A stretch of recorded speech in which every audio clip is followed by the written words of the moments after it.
এই জায়গায় রুহুটার চাপ মারলা, ওই জায়গায় যে রুহুটা বলাইছে ওই জায়গায় চাপ মারলে এই জায়গায় বলায়। রুহু এত সহজে বার হয় না, দেহের জন্য দুনিয়ার জন্য মায়া রে মায়া।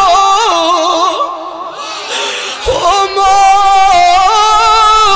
ওই দি রুহু দেখাই গুলাকবার এখন খোলে ইমাম গাজ্জালি কথা। আজরাইলে কয় হাত দিস না, কে ফাটাইছে আগে বলো কে ফাটাইছে। আজরাইল কইও লাভ নাই, তোমার অনুমতি দেখার আমার সময় নাই, আমার কে ফাটাইছে এত বলা দরকার নাই, যে ফাটাইছে কামটা করিয়া যায়। আস্তে হাত দাও, আস্তে হাত দাও। তোমার আমার রুহু বলবে দুঃখ লাগে, আস্তে হাত দাও। ওই সময় কষ্টটা লাগবে এমদাদ কাকা, কষ্টটা লাগবো। 70 বছর মেহনত কইরা আপনার টাকা দিয়ে যাদেরকে সফল বানাইছেন এরা কিন্তু আপনার পাশেই সবাই বসা থাকবে। আপনার কয়ে 2-3টা ছেলে আছে, 2-3 একটা মতো মেয়ে আছে, এরা পাশে বসবে আর আপনার মুখের সামনে আপু বলেন আশহাদু আল্লাহ ইলাহা ইল্লাল্লাহ, এটাই বলবে বাবা। আর ওই সময় একটা হিসাব আপনি মিলাইবেন, এমদাদ কাকা একটা হিসাব মিলাইব, কইব আমার টাকায় ছেলে সফল, বড় পুলিশ হইল, সেনাবাহিনী হইল, মাশাআল্লাহ তোরা সফল, মেয়েটারে ভালো জায়গায় বিয়া দিলাম সফল। এই আবার এমদাদ কাকার কান্দের কাছে কামনেকে আমার শাশি আম্মায় কান্দে, আবার ফায়ারদারও তো ছোট ভাই বারাদার কান্দে, ও তোরা সবাই কান্দ, সবাই সুখের ভাগ লইলি। তো করে সুখ করতে যায়া তোদেরকে সফল করতে যায়া সরকারি চাকরি করলাম, মালিকের কত কথা শুনলাম, তো করে করলাম সফল। এখন তো তোরা সফল, আর তো করে সফল করতে যায়া আমি এমদাদ মিয়া হয়তো গুণ আমল করতে পারি না, গুণাগার হইয়া গেছি। তোরা সবাই সুখের ভাগ লইলি, আদরের ছেলেরা কই রে? আর তোকে সামনে দিয়া এই যে আজরাইলে এই কষ্ট দিতাছে, কই আজকে দুঃখের ভাগ তো কেউ নিলি না রে। কথা বলে ঠিক না ঠিক? এটাই সত্য। ওই সময় বন্ধুরে ওই মেয়েটা বললেন মা, চাপটা দিলে স্নায়ু শক্তিটা বন্ধ হয়ে যায়, কণ্ঠের আওয়াজটা চলে যায়, শরীরের জয়েন্টগুলো ছুটে যায়, রক্ত চলাচল স্টপ হয়ে যায়। ও মা গো, ওই সময় সারাটা শরীর পেঁচায়া পেঁচায়া বুকটার মধ্যে আই না এমন জোরে একটা বাড়ি মারছে। জননী গো, ওই দিনকার বাড়িটা যদি আমার বুকে না ফইরা দুনিয়াতে ফর্তমা ধুলার মতো তেনা না হইয়া যাইতো।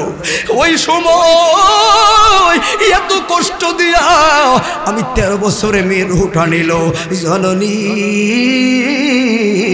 ঈসা নবী ডাকলেন, আল্লাহ দয়া কইরা আমার রুহুটা আবার দিল। যেই মাত্র কবরে বসলাম আমি চিন্তা করলাম, হায় হায় কেমনে আমার মা এত বড় ক্ষতি করলো।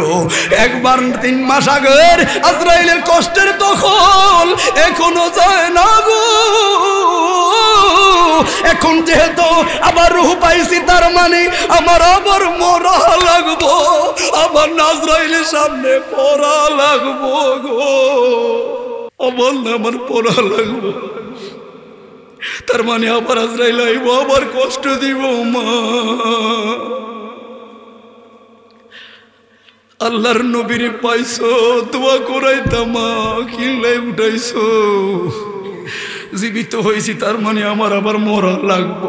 ও মা, আবার আজরাইল আইব, আবার কষ্ট দিব। জননী কি করলা ও মা? তখন এই চিন্তা করলাম, ধাক্কা দিয়ে পড়ে উঠলাম। ওই উঠতে না উঠতে চিন্তার ঢেউ আমার ভিতরে এমন বাঁধলো, কালা কালা চুলগুলো কোন ফাঁকে ফাঁকা হয়ে গেল, সাদা হয়ে গেল, কইতেই পারতাম না। তবে এবার একটু বুঝুন না, 13 বছরের মেয়ের সঙ্গে যদি আজরাইল এমন আচরণ করে, তাহলে আমার বয়সটা এখন 34, মার্চ মাসে হবে 35, তাহলে আমি 36 বছর, 13 বছর মেয়ে যদি এমন আচরণ হয়, তাহলে আমার লগে না আরো বেশি করব, 40 বছর যে আরো বেশি করব। ও ডুমুরিয়া হায়াতপুরের যুবক, বুইলা গেছ, যিনি হলেন রহমান তিনি তো ঘুমায় না রে। আয়াতুল কুরসিতে বলে দিলেন, লা তাখুযুহু সিনাতু ওয়ালা নাওম, আমার আল্লাহ ঘুমায় না, কোনো নিদ্রাই আল্লাহর নাই। রহমান রে, তাহলে তোমার কাজ কি? কয় কাজ হলো 2টা রে। 1 নাম্বার বন্ধুর প্রতি দরুদ পড়ি, 2 নাম্বার হাবিবুল্লাহর উম্মত ধরে জান্নাতে পার করার কাজ করি। বন্ধু এই কথাগুলো এখান থেকে শুরু হয়ে গেল, খেয়াল করবেন। তাহলে আল্লাহ যে ঘুমায় না তাহলে কেমনে থাকে? ওরে বনি ইসরায়েলের জবানায় গো ইহুদের বাচ্চারা আল্লাহর পয়গাম্বর মুসা নবীর কাছে এসে বলল, মুসা নবী গো পয়গাম্বর, আমরা যেই দেবদেবীর পূজা করি আমগো খোদা দিন 24 ঘন্টা হুতিয়ে থাকে, যত দুধ কলা দে কুত্তায় খায় মাগার আমগো খোদার ঘুম ভাঙে না। আল্লাহর নবী মুসা গো তুমি কোন নবীর বন্দেগী করো, তুমি কোন আল্লাহর বন্দেগী করো, তোমার আল্লাহ বলে ঘুমায় না কেমনে থাকে? মুসা পয়গাম্বর বলেন, যাও তোমরা আগামীকাল আইসো। আর রাতের বেলায় শুয়া রইল, এখন ভাবলো কেমনে না জানি খোদায় থাকে। আচ্ছা একজন পয়গাম্বর, আপনার তো এই চিন্তার দরকার নাই, এটাও আল্লাহ করে দিল। যেমন আল্লাহ আদম রে কইছে, আদম লা তাকরাবু হাযিহি শাজারা, গাছের দ্বারা যাইও না, গন্ধ খাইও না। আবার শয়তানরা কইছে তুই ডিউটি চালা যা, তোরটা গ্যাপ দিস না। কথা বলে কেন? তোর রঙের খেলা খেলছো দয়াল রে দয়াল, তোমার খেলা চমৎকার, নাফাকে মা নূর বানাইয়াও মিলাইছো বাজার রে। ঠিক না বেটা? তুমি কাউরে দিলা 10টা বাড়ি, একটা সন্তান দিলা না। আমি সিলেট বিশ্বনাথ গেছিলাম, বিশ্বনাথ সিলেট এমপি সাহেব ছিলেন যিনি সাবেক এতটি আর মালিক হুত নেই, জিহুত নেই। তুমি কাউরে দিলা 10টা বাড়ি, একটা সন্তান দিলা না। আবার কাউরে 10টা সন্তান দিছ, একটু থাকার জায়গা দিলা না। টাকা পয়সা ধন সম্পত্তি কাউরে দিছ ভরে, কিন্তু মইরা গেলে কান্দে কইরা খবরে কে শোয়াবে রে। কি খেলা খেলাইছো দয়াল রে, কার কলি যাহাইয়া গাতিস, মনের মানুষ কাইরা লইয়া কাউরে অল্প বয়সে রাখছ বিধবা বানাইয়া। তুমি নির্দোষেরে রাখছ দয়াল সাদপুরের জেলখানায়, আবার অপরাধ করিয়া রে কেউ ঘুরে সর্বদায়। নদীর একুল ভাঙ্গ ওই কুল গড়, এই নিরে তোর খেলা। সকাল বেলার দনির বানাও ফকির সন্ধ্যা বেলারি, কি খেলা খেলাইছো দয়াল রে দয়াল, তোমার খেলা চমৎকার, নাফাকে মানুষ বানাইয়া মিলাইছো বাজার। আল্লাহু আকবার। মুসা নবী শুধু অন্তরে ভাবলো, ওই আল্লাহ তো হলো অন্তর্যামী। জিব্রাইল আইসা সালাম দিল গো, উঠেন উঠে যান। জিব্রাইল মুসা আলাইহিস সালাতু ওয়াস সালাম তোর পাহাড়ের মধ্যে গেল গো, কারুরা তাইনে 2টা কাছের গেলাস মুসা নবীর 2 হাতের মধ্যে দিয়ে দাঁড় করে রাখলেন। আল্লাহর নবী গো মুসা নবী, আল্লাহর হুকুম ডাইনে নয় বামে নয় কোনো দিকে যাইতে পারবেন না, ঘুমাইতে পারতেন না, বসতেও পারতেন না, কিছুই করতে পারতেন না, শুধু দাঁড়াইয়া থাকবেন 2টা গ্লাস লইয়া, যতক্ষণ পর্যন্ত আমি জিবরাইল আবার ফিরা না আসি। জিবরাইল তো গেল রে বাবা, জিবরাইল তো খবর নাই। 1 ঘন্টা পার হলো, 1.5 ঘন্টা পার হলো, 2 ঘন্টা যখন গেল রে, মুসা নবীর মাথাটা ভারী হয়ে ঘুম ধরলো। এখন তো বসার কিছু করার অনুমতি নাই। যেই মাত্র ঘুমের জঙ্কার মারল গো, খেয়ালের বলে ঘুমের জঙ্কারে এই হাতের গেলাস ওই হাতে লাগিয়া বাইঙ্গা চোরা পড়া গেল। এমন সময় আবার জিব্রাইল আইসা সালাম দিল, আল্লাহর নবী রে, মুসা নবী কই গ্লাস দুইটা দেন। মুসা নবী কই, কোথায় তুমি ছিলা এতক্ষণ? আমার একটু ঘুমের জঙ্কার লাগলো, খেয়ালের বলে গ্লাস দুইটা বাইঙ্গা হলো সোরমার। জিব্রাইল বলে, আল্লাহর পয়গাম্বর রে, আপনার অন্তরে গভীর তল্প কষ্টে একটা কথা জাগছে, আল্লাহ কেমনে থাকে? ওরে মুসা রে, একটু ঘুমের ঝাঁকুনি লাইগা, যেমন ঘুমের ঝাঁকুনির কারণে খেয়ালের বুলে রে দুইটা গ্লাস বাইঙ্গা হলো সুরমার। আমার আল্লাহ যদি 1 মাইক্রোসেকেন্ড ঘুমায় রে মুসা, 1 মাইক্রোসেকেন্ড ঘুমায় রে, এমন ভাবে 7 আসমান 7 জমিন বাইঙ্গা সুরমার হইয়া যাইব গো। হাত তুলে বলি আল্লাহু আকবার।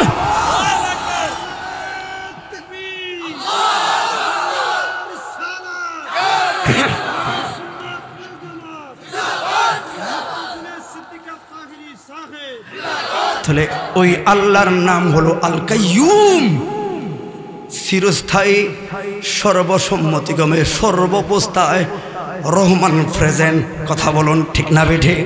তাহলে সেই রহমান প্রেজেন্ট আছে, দেখতেছে, এই বিশ্বাস আছে না নাই? তাহলে আমি ওই যে বললাম ভাগ্য তো খারাপ, রহমানের দুনিয়ায় থাকলে শুকরিয়া আদায় করলে আল্লাহ চাইলে ওই ভাঙ্গা কপাল জোড়া লাগাইতে পারে। দুর্ভিক্ষ একটা সোনার বাংলাকে ডিজিটালের চাইতে আরো সুন্দর বানাতে পারে। শুধু রহমানের কাছে শুকর থাকলে মসজিদটা বইরা নামাজ পড়লে। কথা বলুন ঠিক না বেঠি? বন্ধুরে বাবা রে, এবার একটু সামনে বাড়াইয়া যায়, কারণ আপনারা হয়তো অন্য বিষয়ে কথা বলতে চাচ্ছেন, আমি এতদিকে যাও আমার সম্ভব না। মন মধ্যে একটা কথা বলে যায়, শুধু ধৈর্য আর শুকুর সমাজটাতে প্রয়োজন। কথা বলেন, এই ধৈর্য আর শুকুর নাই, ভাই ভাইয়ের মাথায় বাড়ি মারে। এই ধৈর্য আর শুকুর নাই, মানুষ সুদ ঘুষের মধ্যে যায়, জেনা বেবিচারের মধ্যে যায়। ধৈর্য আর শুকুর থাকলে তার পরিবারকে সান্ত্বনা দেওয়া, থাক না যা আছে তাতেই খুশি, রহমান হইয়া যাবে খুশি। বন্ধুরে এর আগে একটা উদাহরণ দেই, ধৈর্য আর শুকুর কি। আপনারা আইয়ুব নবীর নামটা শুনলেন। আইয়ুব নবী 18টা বছর হইয়া গেল বিমারির মধ্যে। আর নবীও মাসুমুন, শুধু নিষ্পাপ না রে, আল আনবিয়াউ আহয়াউন ফিল কবরে ওয়ায়ুসাল্লি ওয়ায়ুরযাকু, নবীরা কবরে জিন্দা, নামাজ পড়ে, আল্লাহর পক্ষ থেকে রিজিক পায়। তো এত মাকামওয়ালা একজন পয়গম্বর আইয়ুব নবী রে। ও বন্ধু, আইয়ুব নবী বিমারে পড়লেন 18টা বছর। জিবরাইল আইসা ধারে খালি ঘুরে রে, ধারে খালি ঘুরে। একবার কি আইয়ুব নবী কয়নি, আল্লাহ রে কও আমারে সুস্থ বানাইয়া দিবনি? একবার খালি জিবরাইলের কাছে। আর শুধু আইয়ুব নবী একটা বার বলেনি। 18টা বছর শরীরটা কলায় খাইতে খাইতে কেরা দেখা যায় শরীরে। ওরে একবার শুধু 18 বছরের মধ্যে একবার শুধু জিবরাইলে ডাক দিলেন, ও জিবরাইল, লাফ দিয়ে আয়া। জিবরাইল কয়, বলুন না চোখের সামনে কেরা দেখতে পারি? আইয়ুব নবীরে আমি জিবরাইলে সহ্য হয় না গো। কি বলবেন, সুস্থ হওয়া লাগবে নি? আইয়ুব নবী বলছেন না না, কি বলবেন? ওরে জিবরাইল রে, ওরে আমার পুরাটাই অঙ্গীকার রে, ইদানি দেখতে পাইলাম আমার জিহ্বার মাথার মধ্যেও 2টা কেরা খাওয়া শুরু করলো। ও জিবরাইল, এই 2টা কেরা আমার জিহ্বার মধ্যে দংশন করা শুরু করলো। জিবরাইল রে, আমার আল্লাহর কাছে আমার প্রার্থনা, এই জিহ্বা থেকে 2টা কেরা যেন সরায় অন্য জায়গার মধ্যে নিয়ে যায়, যেন আমি আমার রহমান রে আমার জিহ্বাটা দিয়া স্পষ্টভাবে ডাকতে পারি, আমার রোগ ভালো করুক। এটা আমি চাই না। রহমানের প্রতি শুকুর আমার। আল্লাহ দয়া কইরা শুধু জিহ্বার মাথার থেকে 2টা কেরা সরায় লইয়া যাক, কারণ আমি আল্লাহরে ডাকতে পারতেছি না, কেরা 2টা আমার ক্ষতি করতেছে। জিবরাইল, ওরে আমার আল্লাহ কয়, আইয়ুব রে, জিবরাইল কোলে লো, কুফের মধ্যে ফালাইলো। শুকরিয়া করার কারণে আল্লাহ 18 বছর বিমারি রে সুস্থ সবল 18-20 বছরের যুবক বানাইয়া দিল। অতএব শুকরিয়া আদায় করলে, মসজিদ ভরে নামাজ পড়লে আমার আল্লাহ কপাল ঘোরাবে। 1 নাম্বার প্রমাণ হযরত আইয়ুব নবী। কথা বলে ঠিক না বেঠে? তাহলে যাদের ঘরে অভাব, যাদের ঘরে চাইল নাই ডাইল নাই, যাদের ঘরে চাইল নাই ডাইল নাই, যারা কষ্ট পাচ্ছেন আপনার খাসালতের দোষে, তাহলে আপনি এখনো কেন ভুললেন না? ঘরে অভাব, দিবি সবাই নামাজ পড়া শুরু করো। ঘরে অভাব, রহমান দরিয়ায় হাত পাতো, কারো দ্বারা যায় লাভ নাই। আমার মাওলার মতো এমন দরদি এই জগতে না। এই জন্য বাবা ধৈর্য ধারণার সুখের বিষয় একটা পয়েন্টে কথা বলবো। আপনারা মসনবী শরীফের নাম শুনছেন না? লেখক আল্লামা জালালউদ্দিন রুমি একজন ভালো লেখক। মসনবী শরীফ সর্ব আকিদার সবাই কিন্তু এই কিতাবগুলোকে গ্রহণ করে। যেমন ইমাম গাজ্জালির কথা কিতাবগুলো, জালালউদ্দিন রুমির কিতাবগুলো, আব্দুল হক মুহাদ্দিস দেহলভির কিতাবগুলো সর্বসম্মতিক্রমে সকল আকিদার ভাইয়েরা বলে পড়ো এগুলো। বন্ধুরে ওই মসনবী শরীফ 2য় খণ্ড মাঝামাঝি আপনি একটা কথা পাবেন, শুধু ধৈর্য ধারণ করলে, শুকরিয়া আদায় করলে আসলে যে আল্লাহ কপাল খোলায়। এখানেও একটা ঘটনা তুললো। আল্লাহর নবী কথা শুরু, মূসা নবীর দরবারে একজন মহিলা আইসা কান্দে গো বন্ধুরে। মূসা নবী তো বড় রাগী নবী। যখন রাগ উঠত ওই মূসা নবী এমন ভাবে রাগ উঠত, পাগড়ি দিয়া তর ধর ধর করে আগুন জ্বলতো। কথা বলুন ঠিক না বেঠি? ওই আগুন তো আপনার আমার হাসরে ময়দানে। তবে এর আগে আমি যে কথাটা তুললাম, কুল্লু শাইইন ইয়ারজিউ ইলা আসলিহি, আপনার আমার আর কিছু হোক বা না হোক একটা সত্য কি জানেননি? কুল্লু নাফসিন যায়কাতুল মউত, মরাটা সত্য। কথা বলুন ঠিক না বেঠি? তাহলে এই কত ধীরে কথা যাওয়ার আগে একটু মরণটারে চিন্তা করি 10 মিনিট, এরপরে ওই দিকে যাই। কারণ বাবারে মরার ভয় নাই, এই জন্য যত সব দুর্নীতি। মরার ভয় নাই, এই জন্য নামাজ নাই। মরার ভয় নাই, এই জন্য ভাই ভাই শ্রদ্ধা নাই। মরার ভয় নাই, স্বামী স্ত্রী মহাব্বত নাই। মরার ভয় নাই, সমাজের মধ্যে দুর্ভিক্ষ হাহাকার, কে কার মাথায় বাড়ি দিবে এই শুধু চিন্তা। কারণ কি? ওই যে মরবে না, মরার ভয় নাই। আর মরার ভয় যদি থাকতো, মরার ভয়টা ঠিকই করতো, তাহলে কখনো একটা মানুষ আরেকজন মানুষের সম্পদ দুর্নীতি করে নিতে পারে না, আরেকজন সুদ খাইতে পারে না, ঘুষ খাইতে পারে না। এখন আবার সুদের ওয়াজ করলে কিছু কিছু বড় বড় এলাকার সমাজের লোকেরা কইব সকালবেলায় ওয়াজ এত ওয়াদের হয় না। কথা বলে না কেন?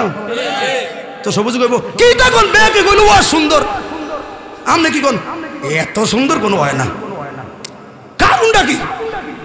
বেকে কইল সুন্দর, আমনে কোন ধুর ইন্ডে কুদরে কি ওয়াজ। পরে সবুজ যায় ওয়াজটা কাইটা দেয়, ওরে সুদের যে ওয়াজ করছে এটা যে লাগছে। কথা বলেন, ঘুষের যে ওয়াজ করছে এটা লাগছে। কথা বলে না কেন? এই সকালবেলায় যেটা কইব ওয়াজ সুন্দর, এটা বলো কইবেন এটা লাগছে। কথা বলেন, লাগনেওয়ালা লাগ না হোক, কারণেওয়ালা কারবা হোক। তো লাগুক আমরা বলেই যাবো যে আল হক ওয়া যাহাকাল বাতিল, সত্যটা তো বলেই লাগবে, ঠিক না চাচা? কারণ আজরাইলের পেশার বড় কঠিন। আমার নবী বলল উম্মত রে, যদি কোনো মুসলমান রে দৈনিক 20 বার মরণ রে স্মরণ করে, ওই মরণ রে স্মরণ কইরা ওই স্মরণরত অবস্থায় যদি হঠাৎ মইরা যায়, আমার নবী কই তোর মর্যাদা একটা শহীদের মর্যাদা। সুবহানাল্লাহ। শুধু 20 বার মরণ রে স্মরণ করলে তার মর্যাদা যদি হয় শহীদের মর্যাদা, তাহলে ওই মরণ রে স্মরণ কইরা সুদ চাইরা ঘুষ চাইরা মসজিদটা বইরা বইরা নামাজ পড়লে তার পজিশন কি বাড়বো না কমবো? বোঝা গেছে? আপনারা কথাটা বুঝেন বন্ধুরে। এবার আসুন আমরা একটা দোয়া পড়ি, কি জানেননি? মিনহা খালাকনাকুম ওয়া ফিহা নুঈদুকুম ওয়া মিনহা নুখরিজুকুম তারাতান উখরা। ওই মুসা নবী কথাটা খেয়াল রাখবেন, পরে যাব। এখানে একটু কথা বলি বাইরে, কারণ মরার ভয় না আইলে ওয়াজ না কোনো লাভ হইতো না বন্ধুরে। এই আয়াতের ব্যাখ্যার মধ্যে 2টা কথা পাইলাম। 1 নাম্বার বলো আমার নবী বলেন উম্মত রে, জানাজার মধ্যে যাইবি রে অসুবিধা নাই, এটা যদি বকলবাড়ি বাড়ির মিয়াজি বাড়ি যে কোনো একজনও যায় সবার পক্ষ থেকে ফরজে কিফায়া আদায় হয়ে যাবে। কিন্তু তুমি সবাই গেলে সবার সওয়াব হবে। ও বন্ধু, আমার নবী বললেন আরেকটা আবদার, উম্মত একটু সময় আসেনি রে, আছে কি করব, পারণ একটু তোমার আত্মীয় হোক বা না হোক, যদি সম্ভব হয় রে লাশের সঙ্গে সঙ্গে একটু কবরস্থান পর্যন্ত যাইবিনি। গেলাম, তারপরে কি হবে? আমার নবী বলে কাজ করো বা না করো, একটু দাঁড়ায়া দাঁড়ায়া জিকির আজকার তাসবিহ তাহলিলটা পড়ো, এরপরে কি করা লাগবে? আমার নবী বলে উম্মত একটা স্লোগান উঠবে মাঝখান দিয়া, কি কি কি? কবরে প্রথম মাটি কেউ শুইবিননি, কবরে প্রথম মাটি কারো লাগবো নি গো। এই আওয়াজটা যখন উঠবো রে, কবরে মাটিটা বিসমিল্লাহ বলে শুইয়া দিবা, এরপরে দাপনটা শেষ হবে, একটু মুনাজাতটা দিয়া বাড়িতে আইবি, আত্মীয় হোক বা না হোক। ওরে উম্মত, একটা মানুষ যদি আরেকজন মুসলমান ভাইয়ের দাপন সমাধান করা যায় রে, ওরে করজে কাপায়ার সাথে সাথে তোর আমল নামায় উহুদের পাহাড় পরিমাণ সওয়াব আল্লাহ দিব রে। ইসলামটা কত সুন্দর। আরেকজনের বাড়ির লোক, আমি শুধু একটু গেলাম, 20 মিনিট সময় দিলাম, নবী কয় উহুদের পাহাড় পরিমাণ সওয়াব। ঠিক ঠিক বাইরে। ও বন্ধুরে, এবার দ্বিতীয় নাম্বার ব্যাখ্যা, কারণ এখন আমি মরলাম কিন্তু মরার লাস্টার কথাই না কইলাম। আগে যে একটা কাম ঘটলো কি, আজরাইল আইলো বকাউল বাড়িতে, আজরাইল আইলো মিয়াজি বাড়িতে, শুধু দেখলাম বাবায় যায়, শুধু দেখলাম মায়ে যায়, কিন্তু একটা কি খেয়াল করছেননি? মরার সামনে যখন রে তোর বাপ যখন মারা গেছে, কিংবা যখন আমি দেখছি আমার দাদি যখন মারা গেছে, একবারে চাইছিলাম 2007 সালে, মরার 20 সেকেন্ড কি 30 সেকেন্ড আগে দেখলাম আমার দাদি জিব্বাটারে কেমন বার করে দিল, যেমন দেখলাম রে ঠোঁটটারে কেমন লড়ায়, যেমন দেখলাম চোখগুলো মটকায়, একবার দেখলাম আব্বার দিকে তাকায়া রইছে, আর একবার চাচার দিকে তাকায়া রইছে, আবার যেন কিরকম করে, মা গো মা, দাদি এমন করে কেন? চুপ চুপ চুপ চুপ, তোরা কালিমায়ে শাহাদাত পড়। 20 সেকেন্ড 30 সেকেন্ড পরে দেখলাম শব্দই করে না, আস্তে করে দু নয়নের পানি ছাড়লো, কালিমায়ে শাহাদাত পড়লো কি জানি না, উনি আস্তে করে গাবলামুখী হয়ে গেল। ও বাবা রে, তোর মা মরলো, তোমার বাবা মরলো, তুমি চোখের সামনে দেখছো ওই বাবাই দিন পাইছে রে, কিন্তু তুমি কি জানোনি তোমার বাবা ওই মরার 20 সেকেন্ড 30 সেকেন্ড আগে তোমার জিহ্বাটা লড়ায়া, ঠোঁটটা লড়ায়া, চোখটা লড়ায়া তোমার কি বুঝে গেছে? তুমি বুঝো না, তুমি বুঝো না, বুঝতেও চাও না রে বন্ধু। কি মেসেজটা দুনিয়ার মানুষদেরকে দিয়ে গেল? এই আয়াতের ব্যাখ্যা তাফসিরে মাযহারিতে কয়েকদিন আগে আমি এটা দেখলাম। বন্ধুরে, আয়াতটার ব্যাখ্যা শুধু কথা বলে, ঈসা আলাইহিস সালাম, ঈসা নবীর মুজিজার মধ্যে শ্রেষ্ঠ মুজিজা হলো উনি মরা মানুষকে জীবিত বানাতেন আল্লাহর ইশারায়। ঠিক না বেঠে? এবার তো বাড়িতে একেবারে শর্ট করে বলে দেই, যে এই মাত্র গন্তব্যস্থল দিয়ে যেই কোনো কাজে যায়, পাহাড়ের পাদদেশে দেখে গো একজন বুড়ো না আবার জোয়ানও না, 40-50 বয়স একজন মধ্যবয়সী মা একটা ছোট্ট কবরের সামনে দাঁড়ায় কি যেন একটা অভিনয় করা শুরু করলো। একবার ডাকে গো, আবার যেন কি বলে, আবার কান্দে আবার হাসে, কবরের সামনে দাঁড়ায়া একটা ভাবমূর্তি করা শুরু করলো, কেমন যেন একটা ভাব করা শুরু করলো। বন্ধুরে, এই ভাবটা দেখে ঈসা নবী কো উম্মত তো আমার সর্বনাশ, আমার উম্মত এটা কি করলো? কাছে যায় কয় মা, মা গো এমন করো কেন গো? আশেপাশে তো কোনো লোক দেখলাম না।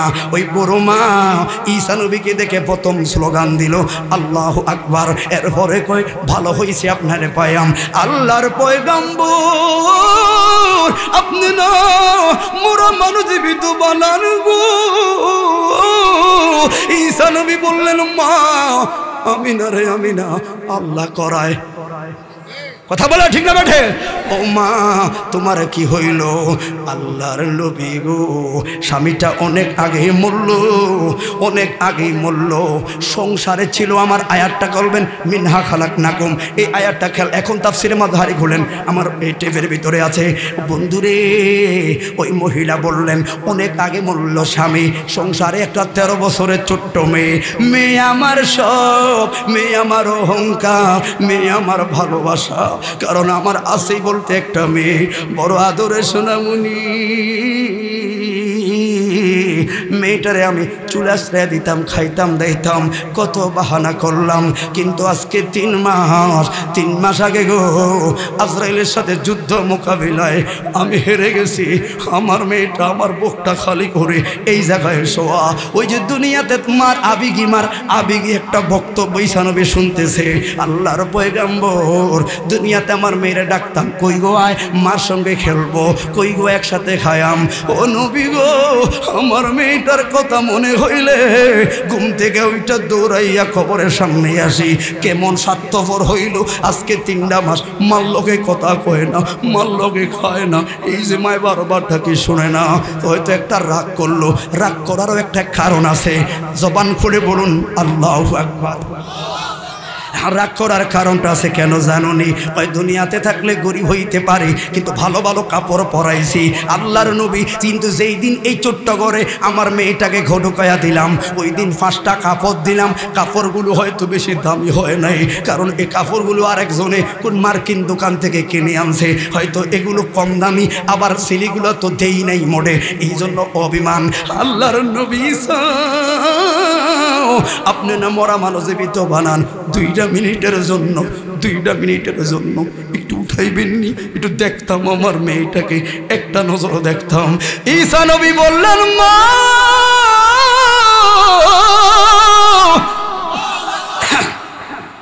ঠিক হবে না, এটা যে ছড়ে গেছে ওই জায়গায় থাকতে, আসো একটু জিয়ারত করি। মহিলাটা বললেন, থাক, আপনারে আর বলে লাভ নাই, আপনি তো আমার দুঃখ বোঝেন না। কলিজাটা খুলতে পারলে দেখাইতে পারতাম কেমন লাগে আমার সোনামণির জন্য। থাক। নবীরা হলো কোমল মাতি আকলওয়ালা, ডাক দিয়ে বলে, মা ওই জায়গায় তুমি দাঁড়াও, আমি একটু যাই। কবরের সামনে দাঁড়ায় কয়, কুম্বি ইজনিল্লাহ,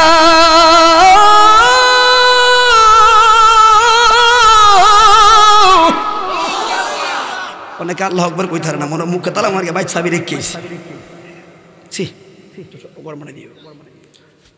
আবার সবাই জবান খুলে বলুন আল্লাহু আকবার। যদি ফুতিগত ওয়াজ করতাম আমরা কইতেন না, কিন্তু কোরআন থেকে কথা বল, নবীদের ঘটনা কোরআন থেকে ছাওয়া ছাড়া পারতেন না, আপনারা কইতেন না। তাহলে এই কোরআন থেকে কথা বলে কি শুনতেন না আপনারা? ওইটা আর কি, ওইটা জাহালা জোরা না, এটি কইলে সবাই বুঝবো, ঠিক নেই? ঠিক নেই, বালা জিনিস কেউ বুঝে না। বালা হইতাম, তারা বালা হইতে দিত না। সবাই জবান খুলে বলুন আল্লাহু আকবার। মিডিয়ার ভাইরাস ওর একটু আমার অন্যরকম ধরবে, যাই হোক। হে বন্ধুরে, এবার কুম্বি ইজনিল্লাহ বলল, আস্তে করে কবরটা ফাঁক হওয়া শুরু করলো। আল্লাহু আকবার, ফাঁক হওয়া শুরু করলো। বন্ধুরে, ফাঁক হইয়া লাফ দিয়া একটা মেয়ে দাঁড়াইয়া গেছে গো, একটা মেয়ে দাঁড়াইয়া ঈসা নবীকে লম্বা একটা সালাম দিল। সালাম দিয়া মার দিকে ফিরলো আর ডাক দিল, মা জননী।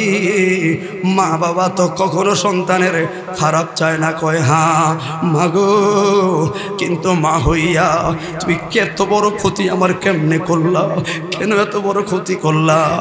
ও মা, আমার সর্বনাশ করছো গো, এমন ক্ষতি আমার করছো মা। মাগো, মা বলছে, মেরে আগে একটু বলস না রে মা, তোকে যখন এই কবরে ঢুকাইলাম, ছোট্ট 13 বছর মেয়ে, তোর তো চুলগুলো কালো কালো ছিল, এখন তো তোর চুলগুলো পাইকা হলো সাদা।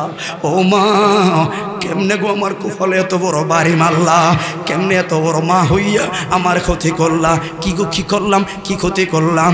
জননী, ও মা, আমার মাইরা লাইছো, ক্ষতি করছো গো। কিসের ক্ষতি রে মা? ও মা, যখন আজ থেকে 3 মাস আগে গো আমার ঘরে আজরাইল আইছিনি গো, কয় হ্যাঁ। ও মা, যখন আজরাইলে আমার শরীরে ভর করলো, ও মা, এমন জোরে আমার প্রেসার দেওয়া শুরু করলো, এই জায়গায় রুহটার চাপ মারল, ওই জায়গায় যে রুহটা বলাইছে ওই জায়গায় চাপ মারলে এই জায়গায় বলায় রুহ এত সহজে বার হয় না। দেহের জন্য দুনিয়ার জন্য মায়া রে মায়া। ও মা ওই দিন রুহ দেখাই কুলাকবার এখন খোলে ইমাম গাজ্জালী কথা। আজরাইলে কয় হাত দিস না, কে ফাটাইছে আগে বলো কে ফাটাইছে। আজরাইল কইও লাভ নাই, তোমার অনুমতি দেখার আমার সময় নাই। আমার কে ফাটাইছে এত বলা দরকার নাই, যে ফাটাইছে কামড়া করিয়া যায়। আস্তে হাত দাও, আস্তে হাত দাও। তোমার আমার রুহ বলে দুঃখ লাগে, আস্তে হাত দাও। ওই সময় কষ্টটা লাগবে এমদাদ কাকা, কষ্টটা লাগবো। 70 বছর মেহনত কইরা আপনার টাকা দিয়ে যাদেরকে সফল বানাইছেন এরা কিন্তু আপনার পাশেই বসা থাকবে। আপনার কয়েক 2-3টা ছেলে আছে, 2-3 একটা মতো মেয়ে আছে, এরা পাশে বসবে আর আপনার মুখের সামনে আপু বলেন আশহাদু আল্লাহ ইলাহা ইল্লাল্লাহ, এটাই বলবে বাবা। আর ওই সময় একটা হিসাব আপনি মিলাইবেন। এমদাদ কাকা একটা হিসাব মিলাইব, কইব আমার টাকায় ছেলে সফল, বড় পুলিশ হইল, সেনাবাহিনী হইল, মাশাআল্লাহ তোরা সফল, মেয়েটারে ভালো জায়গায় বিয়া দিলাম সফল। এগো আবার এমদাদ কাকার কান্দের কাছে কামনে কে আমার শাশি আম্মায় কান্দে, আবার ফায়ারদারও তো ছোট ভাই বারাদার কান্দে। ও তোরা সবাই কান্দ, সবাই সুখের বাগ লইলি। তো করে সুখ করতে যায়া তোদেরকে সফল করতে যায়া সরকারি চাকরি করলাম, মালিকের কত কথা শুনলাম, তো করে করলাম সফল। এখন তো তোরা সফল, আর তো করে সফল করতে যায়া আমি এমদাদ মিয়া হয়তো আমল করতে পারি না, গুনাহগার হইয়া গেছি। তোরা সবাই সুখের বাগ লইলি, আদরের ছেলেরা কই রে? আর তোকে সামনে দিয়া এই যে আজরাইলে এই কষ্ট দিতাছে, কই আজকে দুঃখের বাগ তো কেউ নিলি না রে। কথা বলে ঠিক না ঠিক? এটাই সত্য। ওই সময় বন্ধুরে ওই মেয়েটা বললেন মা,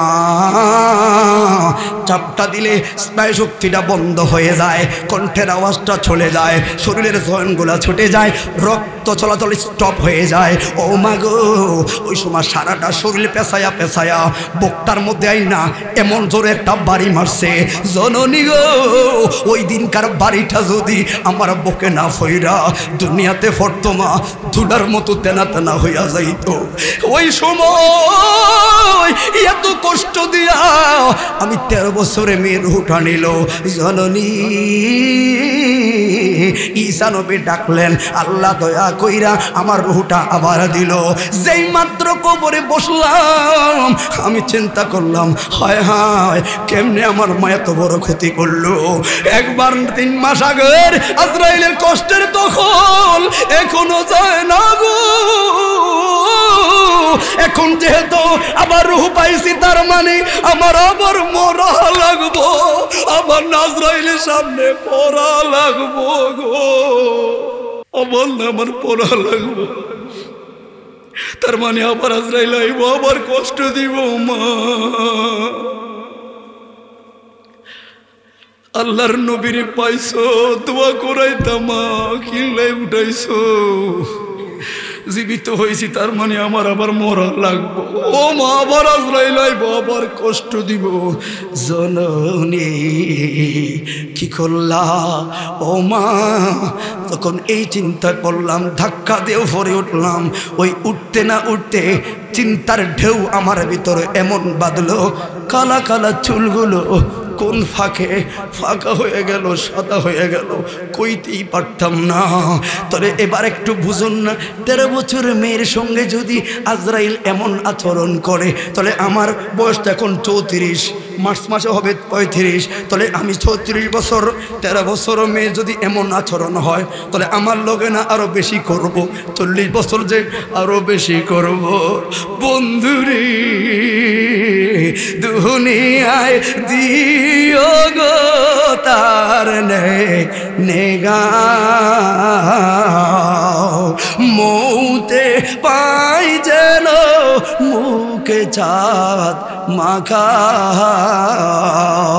কবরে কেমনে থাকবো আমি একা একা, তোমার বন্ধু যেন সাথী হয়ে দেখাও। জবান খুলে বলুন আল্লাহু আকবার। তলে এখন আপনারা একটু হলে বুঝতে পারছেন কিনা আমি জানি না বাবারে। তলে মরার ভয় আমাকে সামলানো লাগবো, কথা বলুন ঠিক না বেঠে?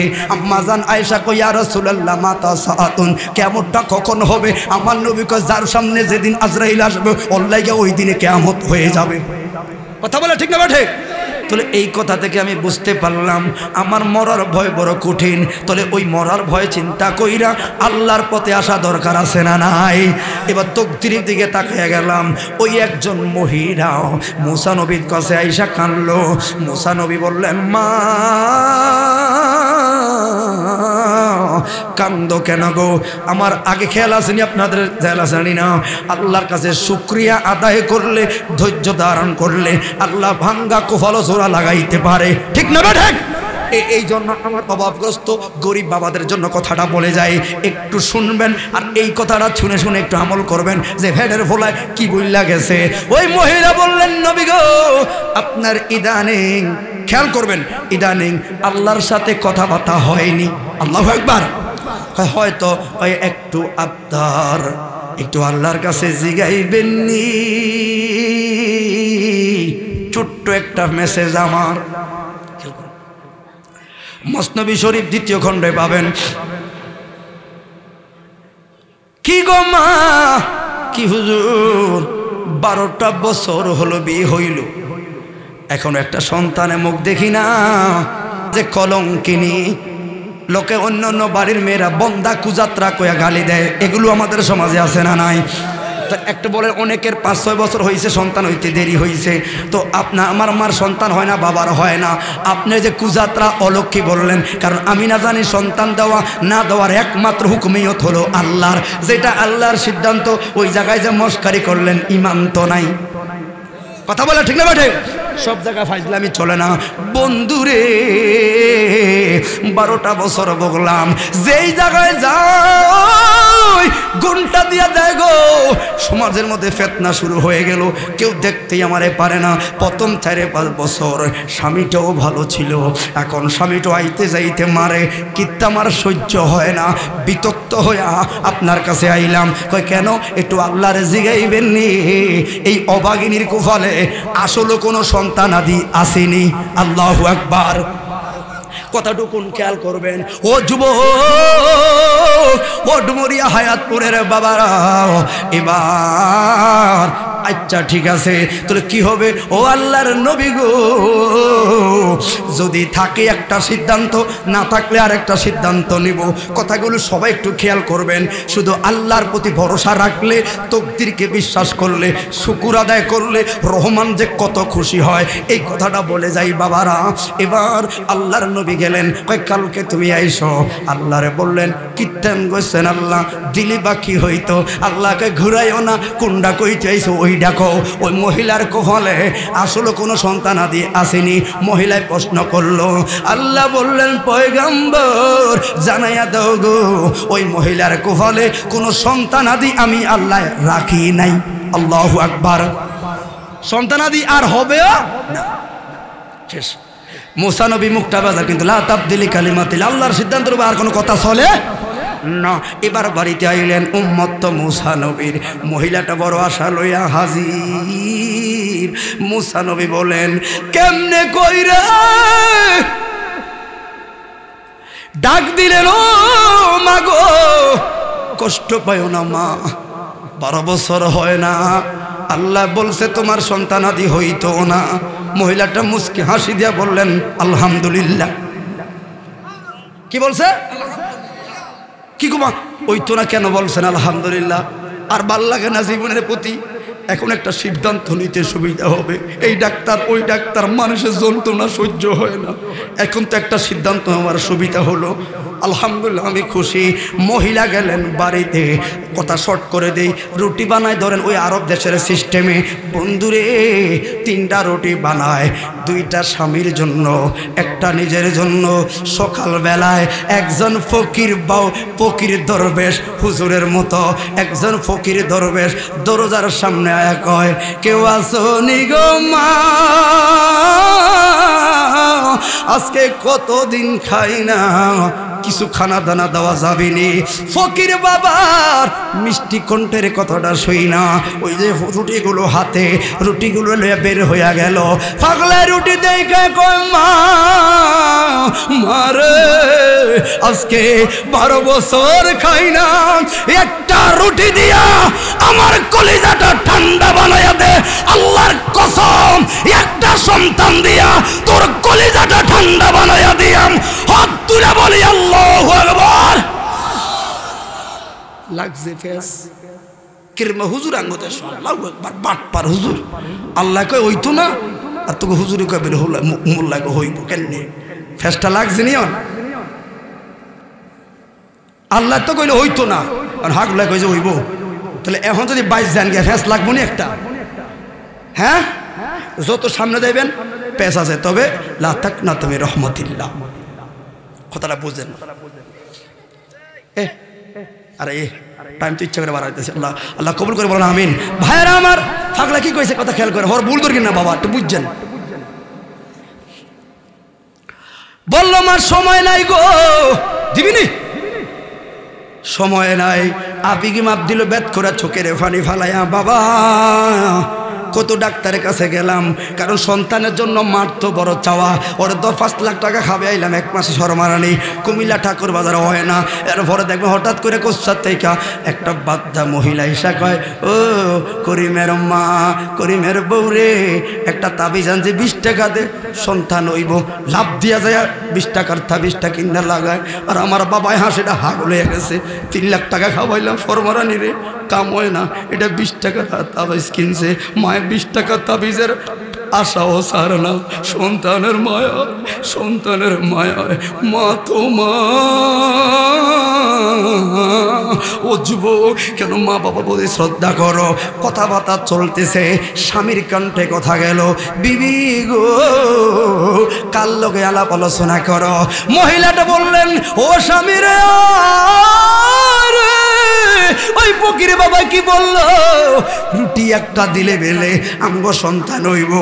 আর কি কয় রে, মা তো পাগল হইয়া গেল। স্বামী হাইসা কয়, হাগল হইছে আরো বেশি। আল্লাহু আকবার। তুমি কি ভুলে গেছো উজকুর মাঝি হাজালে কাউলিন মুসা, মুসা নবীর কথা কি ভুললা গেছো? কি কি কি মুসা নবী না কইলো আল্লাহর কথা হইতো না, পাগলা কথা বাধ্য, রুটিটা দিও না, দিও না। মার মন তো মানায় না। আর পাগলা কয়, সময় নাই রে, সময় নাই।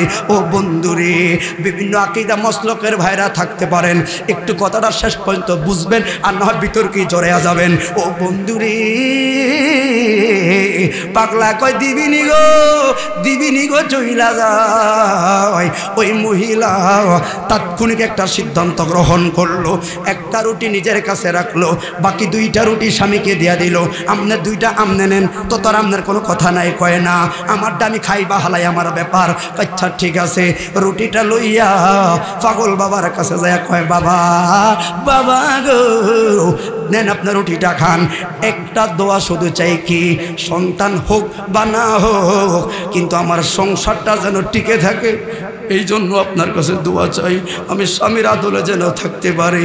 দুনিয়ার মা পান থেকে শুনইলে তোর ভাতটাই খাইতাম না।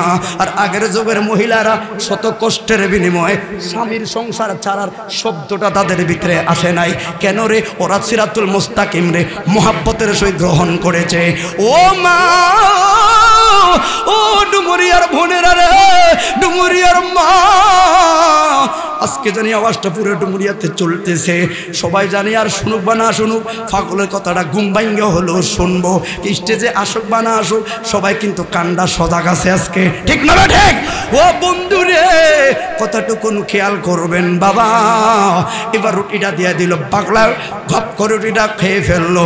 একটু পানি দে, পানিও খাইলো। খাইয়া পাগলা আসতে সোজা করে হাইটটা যায়। তো জামাই কই দেখ সত্যি, ওই যে কই কি দিল না, তো কই ওই যে যায় গিয়া 10-15 কদম যায়, একটু পিছে খাড়াইয়া কয়, টের পাইবি, টের পাইবি, টের পাইবি, রহমানের থেকে বাজেট কইরা লাইছি, টের পাইবি। ও আমরা সুখে দুঃখে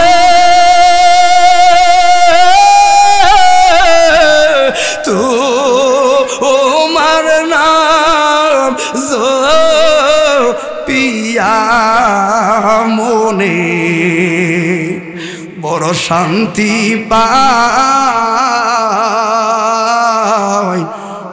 আমরা আর কেহ নাই। আল্লাহ আল্লাহ নবী বিনে এই সংসারের বান্ধব আমরা আর কেহ নাই। গুনাহ আমার পাহাড়ের মতো, কোরআন বলে তোমার দয়া তার বড় গো। আমি তোমার দয়া বাইসায়াসির খুদা তোমার জান্নাত আমরা চাই। চাই কি চাই না? এই কথা বলা চাই কি চাই না? জবান খুলে বলুন আল্লাহু আকবার। তো এদিকে অনেক কথা, এইদিকে যাব না। খোদার রহমত হইল, মহিলার গর্ভের সন্তান আসলো, আরো পেশ এখন লাগবো। কিন্তু বন্ধু কথার পেশটা ধরবেন। আল্লাহ কই হইতো না, পাগলা কই হইতো, হইব, এখন হয়েছে। আল্লাহু আকবার। ও বন্ধুরে, এখন না কাঠি মাটি এটা সেটা দিয়া টেস্ট করলে বোঝা যায় একদিন দুই দিন ফোলা নামাইয়া, কিন্তু এগুলো মূলত শরীয়তে জায়েজ না। ও বন্ধু,